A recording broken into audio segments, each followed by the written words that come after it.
Hello friends, welcome back to the YouTube channel dictation club. आज का dictation आनंद मासिक पत्रिका अंक 21 से लिया गया है, जो कि 4 स्पीड 80 शब्द प्रति मिनट, 90 शब्द प्रति मिनट, 100 शब्द प्रति मिनट और 120 शब्द प्रति मिनट की गति से डाला जाएगा। इसको आप अपनी स्पीड के अनुसार चयन करके लिख सकते हैं। इसकी पीडीएफ आपको अलग से चाहिए तो नीचे डिस्क्रिप्शन बॉक्स से आप टेलीग्राम चैनल ज्वाइन कर लीजिए। वहाँ आपको इसकी लिंक पिंड मिल जाएगी। और आपको अगर डिक्टेशन पसंद आता है तो वीडियो को लाइक कर दीजिए और चैनल को सब्सक्राइब कर लीजिए। तो ज़्यादा समय ना लेते हुए डिक्टेशन स्टार्ट करते हैं 5 सेकंड के बाद।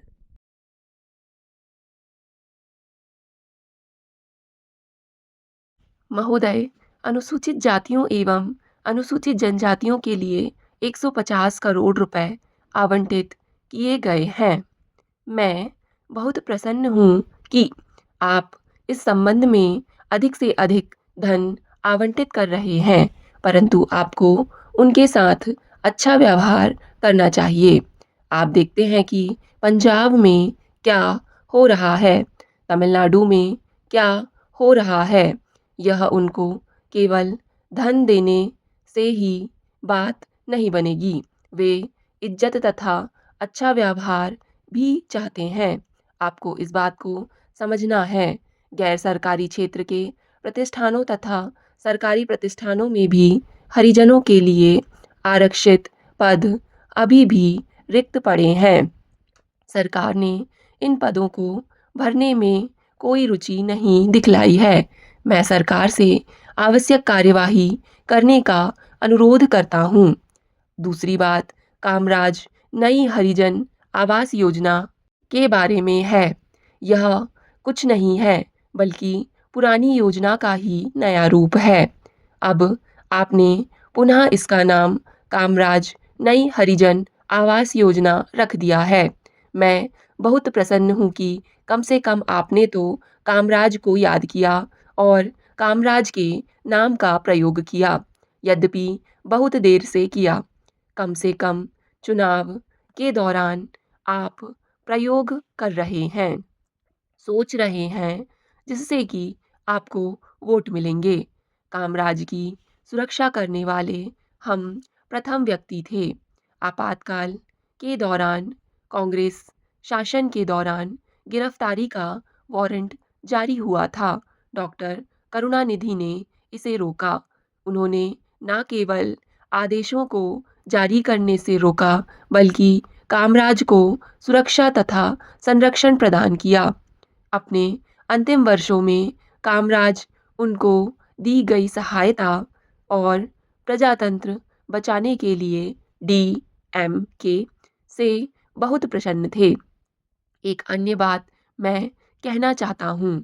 आपने कामराज आवास योजना के लिए 27 करोड़ रुपए आवंटित किए हैं। यदि एक मकान बनाने में लगभग 20,000 से 25,000 रुपए की लागत आती है, तो आप 1,000 मकान बना लेंगे। आप कितने मकानों को उपलब्ध करा रहे हैं, आपने इसका उल्लेख नहीं किया। इस वर्ष 25,000 महिलाओं को रोजगार उपलब्ध कराने के लिए 3 करोड़ रुपए आवंटित किए गए हैं। इसका मतलब है आप प्रतिदिन प्रति महिला के लिए 10 रुपया आवंटित कर रहे हैं। आजकल एक राज को 100 रुपए और एक बढ़ई को 125 रुपए प्रतिदिन मिलते हैं। इसका मतलब क्या आप अंशकालिक अथवा पूर्णकालिक कार्य के रूप में प्रतिदिन प्रति महिला को 50 रुपया देंगे? दूसरी बात है, आप बेरोजगार महिलाओं और अविवाहित महिलाओं से विवाह स्थगित करने के लिए कह रहे हैं। यह आवश्यक नहीं है। इस गरीब देश में वे स्वयं स्थगित रह कर रही हैं। आप विवाहित लड़कियों को, बच्चों को जन्म रोकने हेतु शिक्षित करना चाहते हैं। यह भी आवश्यक नहीं है।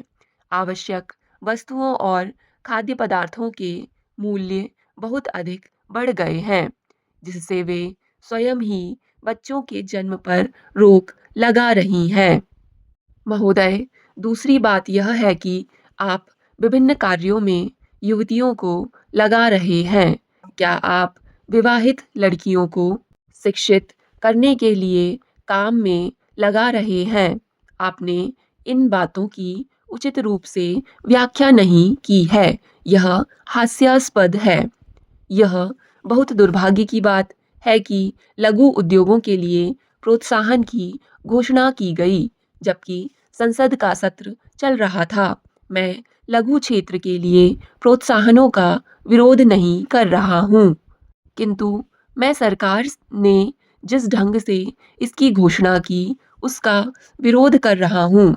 जब यहाँ पर संसद सत्र चल रहा था, घोषणा करने के लिए यह उपयुक्त स्थान था, किंतु दुर्भाग्यवश उन्होंने ऐसा रुख अपनाया और सरकार से घोषणा करने को कहा। यह बहुत ही दुर्भाग्य की बात है। हथकरघा उद्योग, जिसके बारे में माननीय सदस्य ने उल्लेख किया, संकट में है। तमिलनाडु में 35 लाख बुनकर हैं और हथकरघा उद्योग कृषि के बाद दूसरा सबसे बड़ा उद्योग है। किंतु आप उनको कपास और सूत उपलब्ध ना करा सके। इसके विपरीत आप कपास और सूत विदेशों से निर्यात कर रहे हैं। यदि आप सूत और कपास के आयात की अनुमति दें और गुणवत्ता में सुधार लाएं तथा इनकी उपलब्धता बनाए रखें, और यदि आप बुनकरों को कपास और सूत की कम मूल्य पर आपूर्ति करें, तो मैं समझता हूँ कि हथकरघा बुनकरों की कोई समस्या नहीं रह जाएगी। आपने हथकरघा बुनकरों की आवास योजना को पुनः सक्रिय करने के बारे में उल्लेख किया। मैं जानना चाहता हूँ कि राष्ट्रपति शासन के 6 महीनों में कम से कम कितने मकान बनाए गए? आपने कहा कि इस वर्ष कम से कम 2000 नए मकान बनाए जाएंगे, किंतु मुझे विश्वस्त सूत्र से ज्ञात हुआ है कि बुनकरों के आवास के लिए एक भी मकान का निर्माण आरंभ नहीं किया गया है। यह केवल कागजों में है। क्या आप इस योजना की घोषणा व्यक्तिगत बुनकरों के लिए अथवा सहकारी समितियों के लिए कर रहे हैं? बिक्री कर के बारे में मैं जानना चाहता हूँ कि क्या आप एक ही बार कर लगाने के इच्छुक हैं अथवा अनेक बार? एक ही बार कर लगाने से न केवल उपभोक्ता को ही बल्कि व्यापारियों को भी मदद मिलेगी। अतः सरकार से एक ही बार बिक्री कर लगाने का अनुरोध करता हूँ। उपाध्यक्ष जी, संघीय व्यवस्था में कोई भी यह नहीं चाहेगा कि संसद किसी राज्य का बजट पास करे। हम भी कोई खुशी से इस काम को नहीं कर रहे हैं, और मैं समझता हूँ कि सरकार भी इस काम को कोई खुशी से नहीं कर रही है, सिर्फ मजबूरी है। इस मजबूरी के लिए जिम्मेदारी हमारे उन मित्रों की है जो तमिलनाडु में उस समय सरकार में थे। वह अच्छे तरीके से जानते हैं कि उनका अपना झगड़ा था। स्टॉप। डिक्टेशन पसंद आए तो वीडियो को लाइक तथा चैनल को सब्सक्राइब ज़रूर करें। धन्यवाद।